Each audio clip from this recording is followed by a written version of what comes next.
All right, London Calling. You know we're both big fans of London, and Outside. we found some seriously cool stuff for experiencing London like you've never even thought about before. Oh, I'm intrigued. I always love a fresh perspective on London. So it's from this Love to Visit London newsletter. Okay, yeah, I've heard of that one. Sounds right up our alley. It's great, yeah, for anyone who just loves those classic London vibes. Cobbled streets, cozy pubs. Exactly. And they have this fantastic feature, what is it called?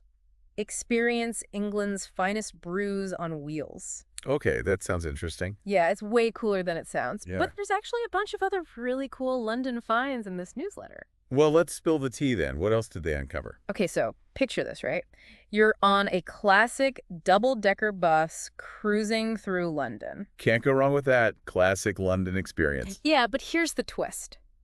You're having full-on English afternoon tea while you're doing it. Oh, wow. So we're talking like scones, clotted cream, the whole shebang. The whole 9 yards. Now, that's what I call a proper London experience. It's amazing how they blend something so traditional, Totally. like afternoon tea with, modern sightseeing. Yeah, and they don't skimp on the landmarks either. I mean, you go past the London Eye. Who doesn't love a good Ferris wheel? Yeah. Exactly. But then there's also, like, the Tower of London, which has got to be one of the most historic places in all of England. Oh, absolutely. That place has seen it all. Yeah. It's incredible to think about everything that's happened within those walls. Royal dramas, prisoners, you name it. Right.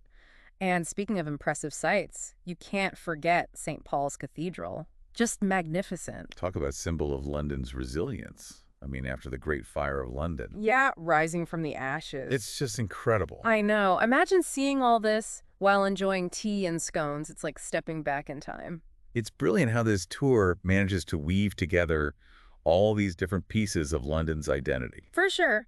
And speaking of different sides of London, this newsletter also raves about Lambeth. Lambeth? Okay, I'm listening. Yeah, they say it's this amazing blend of culture, history, entertainment. Interesting. I haven't spent as much time in Lambeth. What makes it so special? Well, for one thing, it's right next to some of those super iconic London spots. Oh, you mean like Big Ben and the Houses of Parliament? Yeah, You really can't talk about London without mentioning those landmarks. it's true, you can't. And when you think about it, it's incredible. It is. Big Ben has been keeping London on time for like 150 years or something. It's such an iconic sound. Imagine being right there watching that clock face. And then the Houses of Parliament right there. Thinking about all the history made there, it's amazing. Right in the heart of British democracy. It's impossible not to feel a sense of awe standing before those buildings. Totally. And we can't forget the Thames just flowing right through it all. Imagine walking along the river in Lambeth. Oh yeah, some of the best views in the city.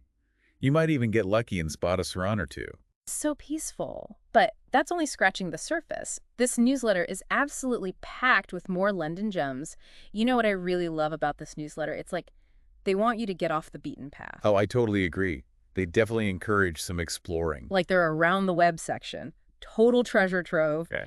They mention this place called Hackney Flea Market, and it's not your average flea market. Oh, really? How so? It's like vintage furniture, handmade stuff, really unique finds. Sounds like my kind of place. I love finding those one-of-a-kind pieces. It's that thrill of discovery. Exactly. And speaking of discoveries, they also mention St. Catherine Docks, which I have to admit I didn't know much about before. Oh, it's a fascinating area. Historically, it was a major commercial dock. Yeah. You can just imagine all the ships in trade coming and going for centuries. Wow. So much history right there in London. And now, it's got this cool blend of old and new because they've transformed those old warehouses into restaurants and shops. I love when they can do that. Preserve the history, but make it modern too. That's exactly. Speaking of history, this newsletter also suggests a day trip to St. Michael's Mount. Ever heard of it? Oh, yeah. That one stood out to me. Isn't that the one with a castle on an island? That's the one. And it's a tidal island, so you can only reach it at certain times of day. It's like something out of a fairy tale. Talk about magical. But, you can't talk about London without talking about pubs. Oh, true. It's an essential part of London life. For sure. And this newsletter shouts out Ye Olde Mitre, which they say is one of the top pubs in the entire city. Oh, Ye Olde Mitre is fantastic. It's tucked away down this little alley, dates back to the 1500s. Wow. Talk about atmosphere. Right. They're known for their traditional food, great beer. It's the real deal. The perfect place to just soak in the London vibe. What I really appreciate about this newsletter is it feels like it's written by locals. They really know the city. I agree. Like they mentioned Peckham. That's a neighborhood that's really been coming into its own lately. I was going to say, they highlighted that one, and it seems really cool, really creative. It is. A lot of artists, entrepreneurs, kind of a mix of everything. But Peckham also has a really interesting history, even in pop culture. Yeah. What do you mean? Remember Del Boy from Only Fools and Horses? Oh, yeah. Classic. Peckham was his stomping ground. And John Boyega, who was in the new Star Wars, he's from Peckham. Oh, wow. I didn't realize that. Yep.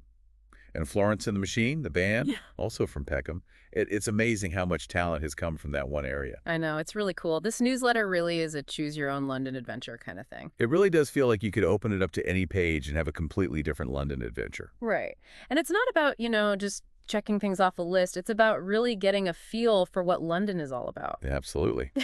Capturing that unique London spirit. We started with this super charming T-bus tour. Yeah. Then we were talking about all these amazing landmarks and hidden gems. Even a mythical island. And it's all thanks to this Love to Visit London newsletter. That newsletter just seems to have it all figured out. They do. Yeah. And it really highlights how London's always changing, always revealing something new. It's true. Like, you could visit London 10 times and still feel like you've only scratched the surface. So true. So tell me, if you could jump into this newsletter and create your own London adventure, what would you do first? Ooh, that's a tough one. Yes. So many possibilities. Right. Would you hop on that T-bus? Or maybe explore Hackney Flea Market? For me, it's that mix of old and new that I find so fascinating about London. Totally. Like, imagine walking through those historic St. Catherine docks. You can practically feel the history. Oh, I know. And then, afterwards, popping into a really cool modern art gallery. That's the beauty of London right there. It really is. And that's what I love about these deep dives. It gives us that little taste, that inspiration to explore further. Who knows what other hidden gems are waiting for us? Right. There's always something new to discover. Always. Yeah. So until next time, happy exploring, everyone. And remember, London is always a good idea.